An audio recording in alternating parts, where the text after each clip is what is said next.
మనం ఈరోజు వామాకు పచ్చడి గురించి తెలుసుకుందాము. ఇది ఆరోగ్యానికి చాలా మంచిది. ఈ వామాకును మనం బజ్జీలుగా కూడా చేసుకోవచ్చు, పచ్చడిగా కూడా చేసుకోవచ్చు. మరి దీని గురించి మేము పెద్ద వీడియోగా చేశాము. ఈ వీడియో కింద లింక్ ఉంటుంది. ఆ లింకును క్లిక్ చేసినప్పుడు మీకు దీని గురించి వస్తుంది. ఆ పెద్ద వీడియోను చూసి వామాకు ఏ విధంగా పచ్చడి చేయాలో మీరందరూ తెలుసుకోవచ్చు. ఈ వామాకు చిన్న మండ నాటుకు పెట్టినా అది త్వరగా నాటుకొని పెరుగుతుంది, గుబురుగా వస్తుంది.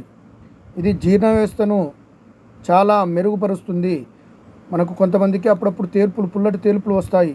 ఆ తేల్పులు కూడా పోతాయి. ఈ వామాకు పచ్చడి గురించి అందరికీ తెలియజేయండి. అందరూ లైక్ చేయండి, మా ఛానల్ సబ్స్క్రైబ్ చేయండి. అందరికీ నమస్కారం.